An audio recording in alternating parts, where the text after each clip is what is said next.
Hey, excuse me. Sunday, September, is it 8th already? September 8th already. It's just zoom, zoom, zoom, zoom.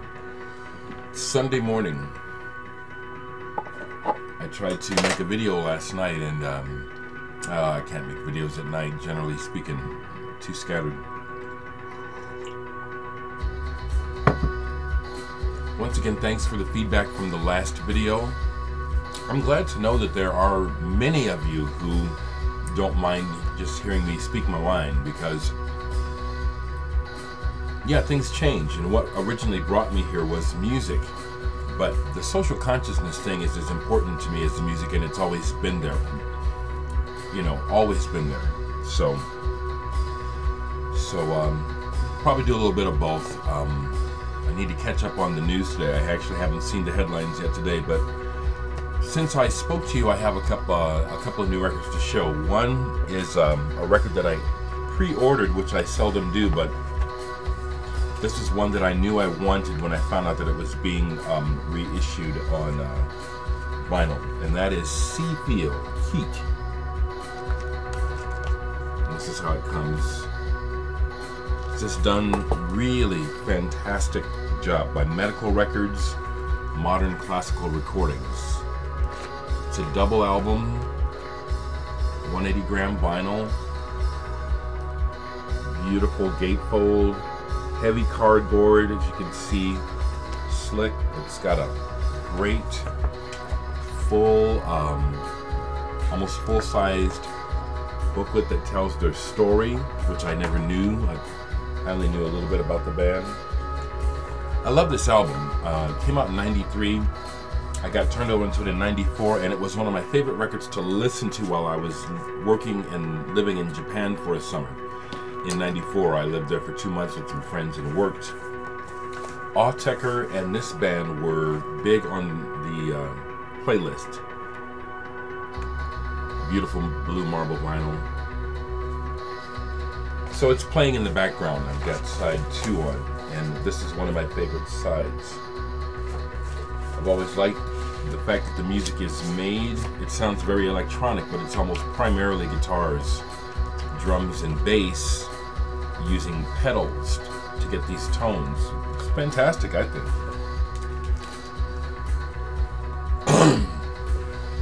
Just have a few records to talk about. I did get some more vinyl community love, and it is a lifesaver. I'm just gonna tell you straight up, the vinyl community love is a lifesaver. I've been informed that some more folks have some stuff on the way. I appreciate it greatly. I really do. I really do. Thank you very much, folks. So this one came unmarked, so I didn't know who it was at first. And they sent me Star Liquor Double Demon by Rob Mazurek, Jason Adizewicz, and John Herndon. Mazurek from the Chicago underground duo Herndon, best known from Tortoise. This is sweet. On Delmark too. That famous Chicago jazz label. This is really good, really good. I've only played it through once. The vibraphone, it's not that the vibraphone dominates here, but the vibraphone plays a very important part in making this music work. And it was, turns out it was Roger Simonson from Lincoln, Nebraska, who still doesn't make videos, but I've known Roger 30 years. Thank you, Roger. Wow. The other thing is, when I saw the package and saw what was in it, it's like someone either pays attention or knows me. This was the other record that Roger sent me, Galeshka Moraviov, Piano Soul Volume 1. This is awesome. Private press, French private pressing. This is a French-based, Swiss-born pianist, artist, film scorer, and this is wonderful. This really is distinct. You know, at times it sounds like improvisations, you know, but it's really, the word comes to mind is lyrical. Wonderful to listen to. Again, I thank you, Roger. Now, yesterday I went out to the farmer's market. Bit of social commentary. Myself, like most other average citizens, I'm being challenged to make ends meet, and so I went to the farmer's market yesterday, but there was also a food giveaway. There was a fresh vegetable giveaway, which I took advantage of. So these are things that we have to do to make it, isn't it? Also, there's the poster for the movie that'll be out in November. I'm talking it up again mainly because it's a new experience for me to have written for a movie, and I'm curious to see what happens with the movie. If something happens with it, if it bombs, if it dies a death, we'll see. But that's the poster, and I'm proud. I'll also offer this. The next few folks that order records from me, well, I'll include in the order a Flyover Country postcard. And the postcard does feature my name in the credits, which you can't see here, but I just have a few of these. So the next orders that I get for any Dereck product, listen to that word product, but it's the truth. I'll throw one of these in, Flyover Country postcard. So with that in mind, I stopped by the record store as well as going to the farmer's market. You know, it's just I can't really help myself. And there was something there that I wanted. For years, I've had this album. It's a UK progressive rock collectible item, Quatermass. Pete Robinson keyboards, John Gustafson on bass, and the drummer, I have to look up Mick something, I believe. Mick Underwood, who was also in the band Straps.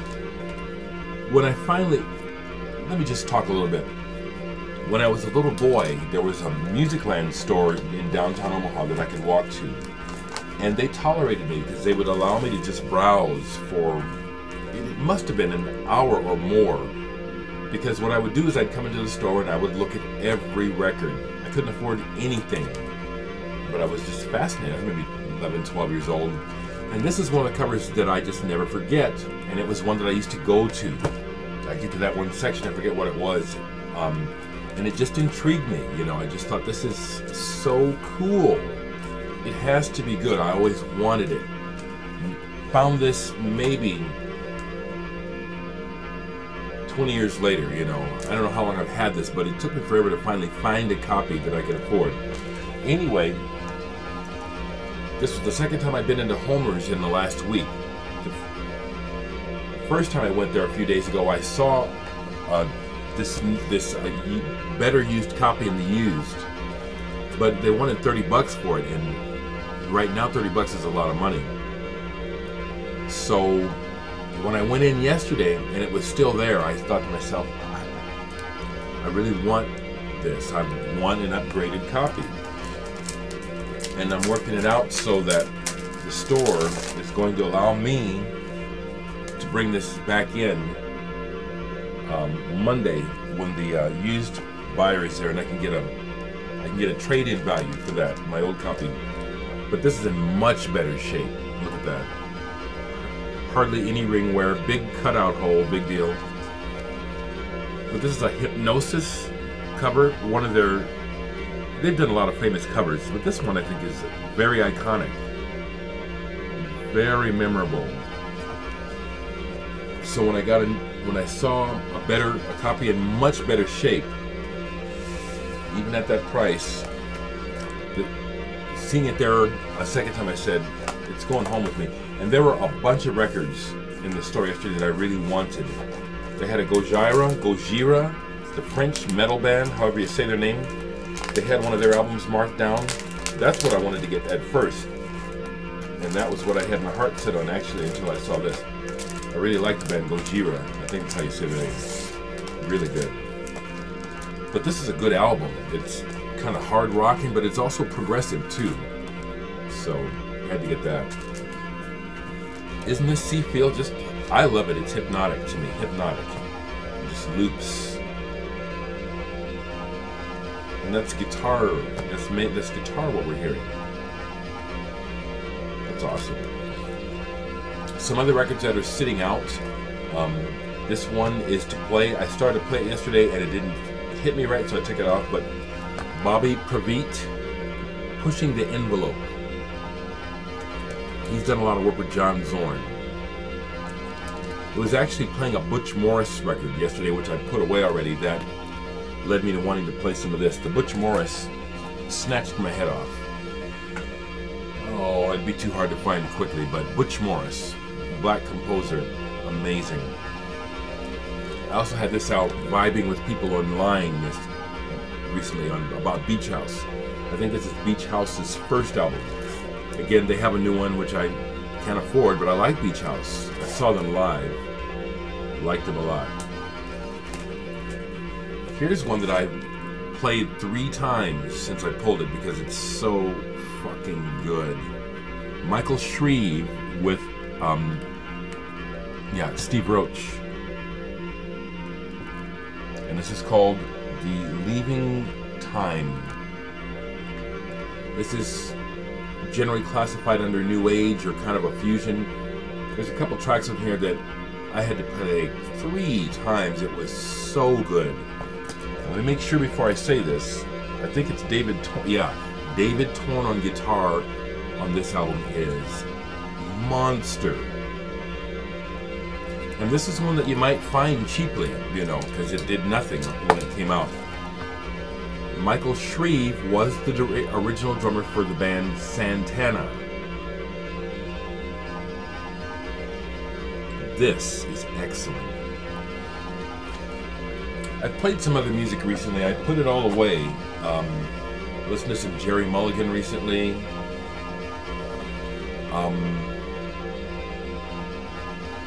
As far as hard rock, I listened to some Opeth.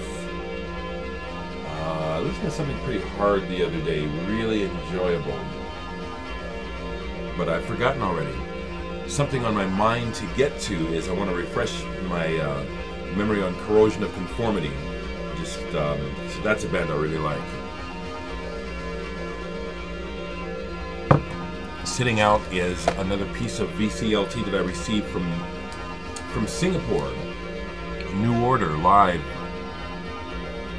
This is a concert DVD film. Gerald, thank you. I've watched it once and watched it again. I'm just gonna keep going randomly. Sitting on my desk here, a couple other things that I played recently is The Static Seekers, which was produced by Skip McDonald of Tackhead. Now, this does sound dated for the most part, but it still rocks. I ended up playing this a couple times. I like that. When I like music, I like it when I like music that it bears repeating. I love that. I'm going to switch over to the Michael Shreve, Steve Roach while I'm talking, so you can catch it in the background. I dare say some of you might want to look this record up once you hear it. Make sure I have the side that I want. Yeah, this is the side I want.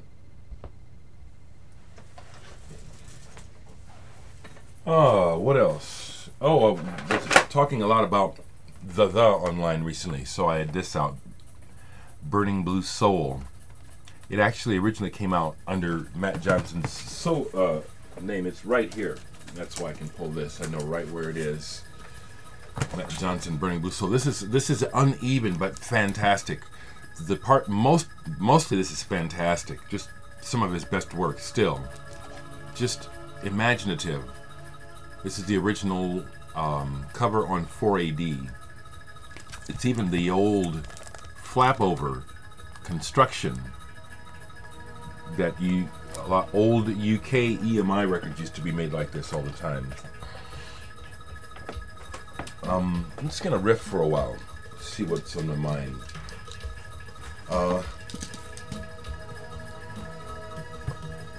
Things are really, I want to share, you know, I think it's important.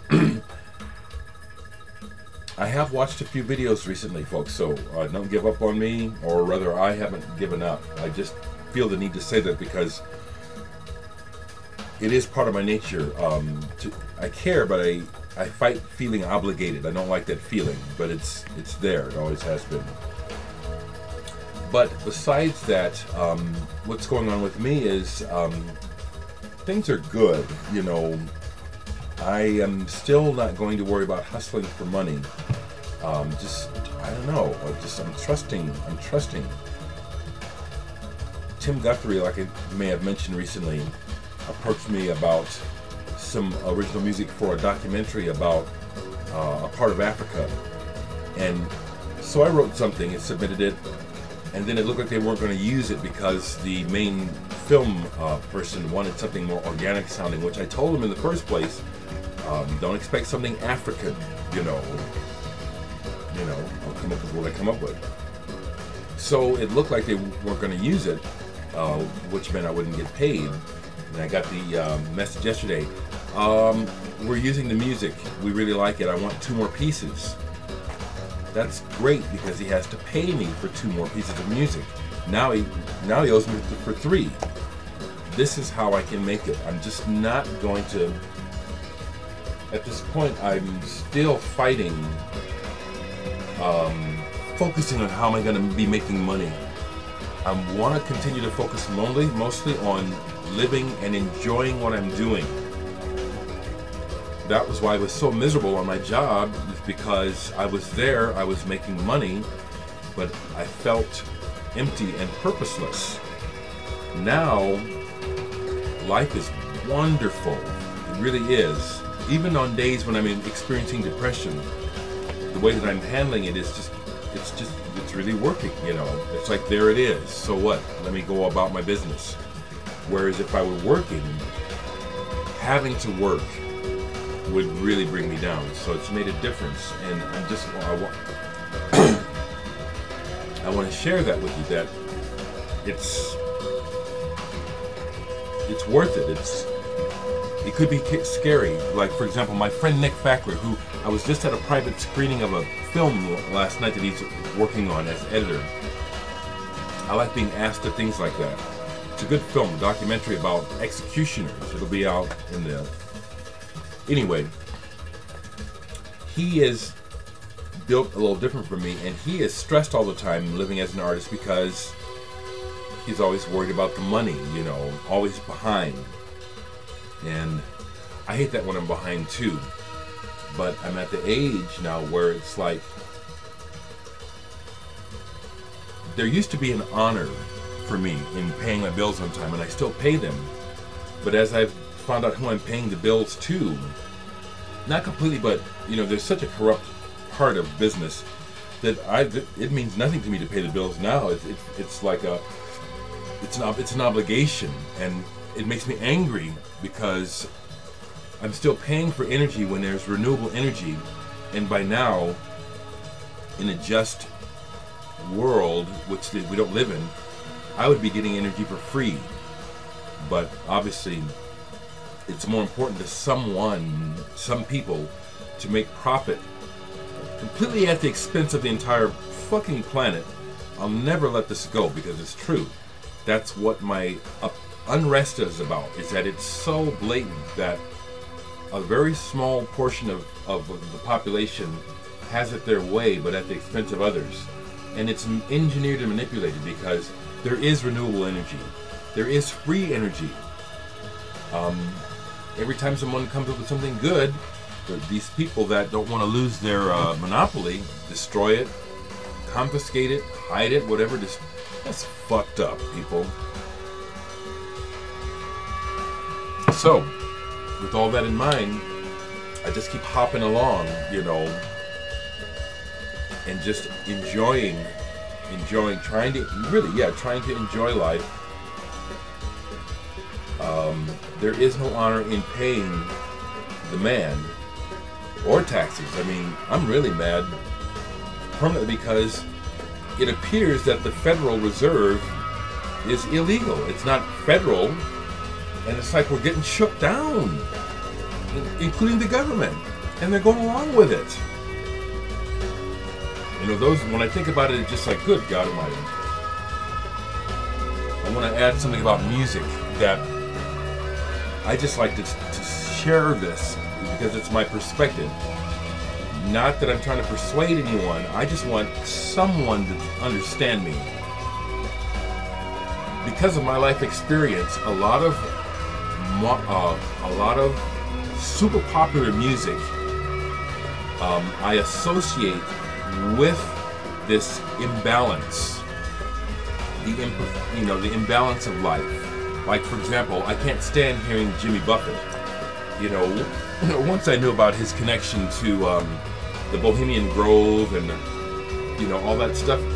I never liked his music anyway, and I saw him in concert. It was terrible. It was a date, and the woman swore to me I was going to have the greatest time. It sucked. As a matter of fact, it was one of the last times I went on a date to a concert. I said, I am not supposed to be going to concerts with women. I go to the concert for the show.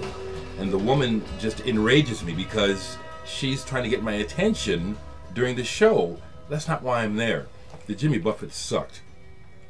And I do know that I don't know this personally, but I see the ties to the power structure, and his music just makes me ill. There's a lot of music like that I associate anymore with the status quo, and I don't want to hear it anymore. Shit like the Eagles, most Chicago-based blues. I do like some blues, but most of it reminds me of someone having their foot on my neck unfairly. I cannot stand to hear the majority of today's popular music because it's not music, it's a product designed specifically to corrupt and fuck up our children, to get them open, to get them to be sexual and some of you people will think I'm crazy, and you people are the ones that are blind. Okay, let me just get this off my chest.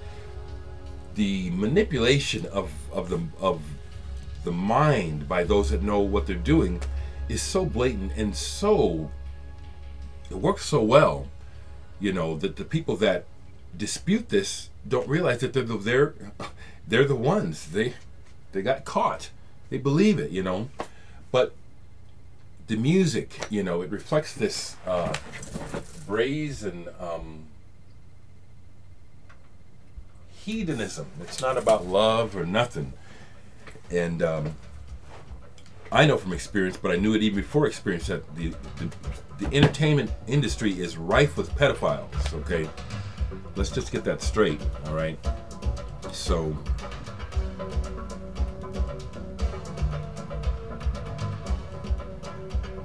things are always on my mind, and I'm not exactly sure how it's the social thing, Go back and look at what I said. You can trace this stuff is always in my consciousness, and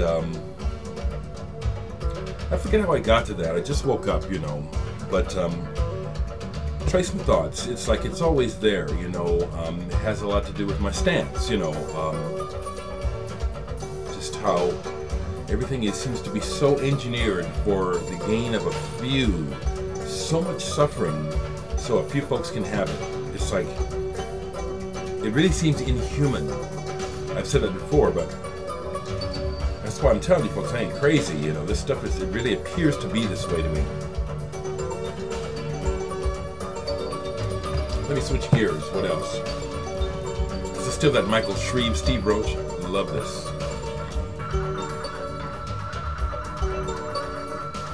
Yeah, I was sort of riffing on why I listen to music like this, why you seldom hear me featuring well-known music or what I call typical Western blues-based music, because a lot of it reminds me of what I don't like about this world.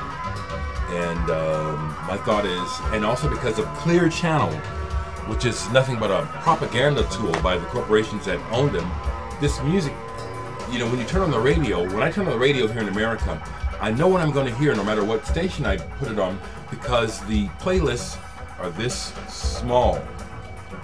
And I resent that, and as a result, a lot of that music, I don't want to hear it. I'm not going to play it in my home.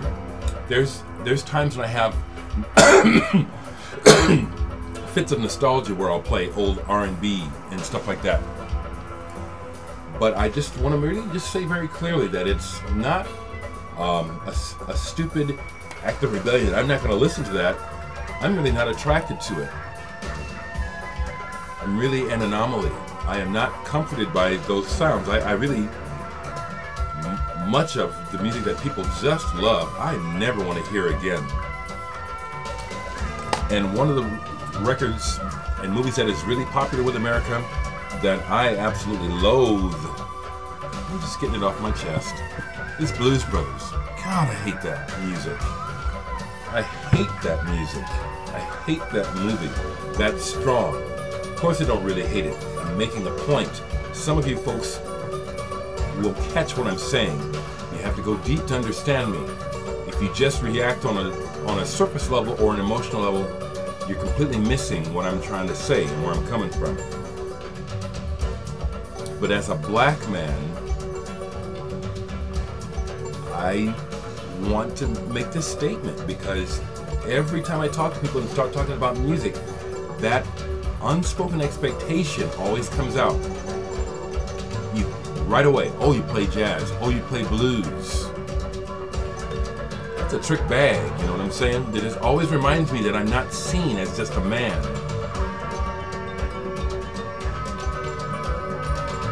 I resent that, I do. It's, you know, 2013 and we're not more intelligent, not more advanced, not more intelligent. Well, I think it's by design. Somebody wants us this dumb and unadvanced. You know, you folks with children, take a look at your children's homework, take a look at what they're doing, and tell me if they're being taught to learn. Because I'm telling you, they're not. They're not being taught to learn. The system just wants workers. They just, you know what I mean? They want consumers and workers. They don't want free-thinking people, because if they were developing free thinkers, then some of the new pioneers would upset the apple cart and come up with new ideas, and then the old money would lose their reign. They don't want that. This is real obvious to me, folks, and it just corrupts everything in life, corrupts everything, and I do think it's important to keep talking about it.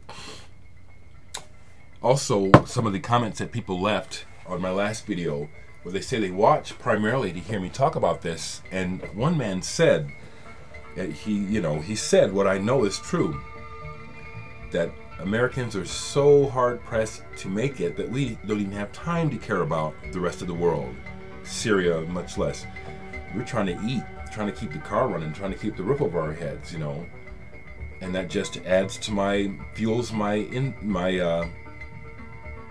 ire, you know. It's like, here's this corrupt puppet-ass corporate Obama president pushing to persuade people to let's go to war, and the only person that's going to benefit from the war are the corporations, the military. We're not going to benefit from the war. The Syrian people aren't going to benefit from the war. I, for one, am ready to accept that the New World Order is about an ancient agenda about reestablishing. Some of you think it sounds crazy, but that's why they're getting away with it. But this whole idea of this old agenda of reestablishing the Temple of Solomon, which has a lot to do with the crazy shit going on with defending Israel. I understand this stuff better than I can talk about it. And another thing I want to say that is, if somebody wants to come back with all this facts information telling me I'm wrong about this and that, save it, because I don't care if my facts are right or wrong. The one thing I do know is this, is that the balance of life on this planet is out of balance. That is obvious. So wanting to defend the status quo and their right to be in this position of advantage is ludicrous to me. Why would you defend it? Why?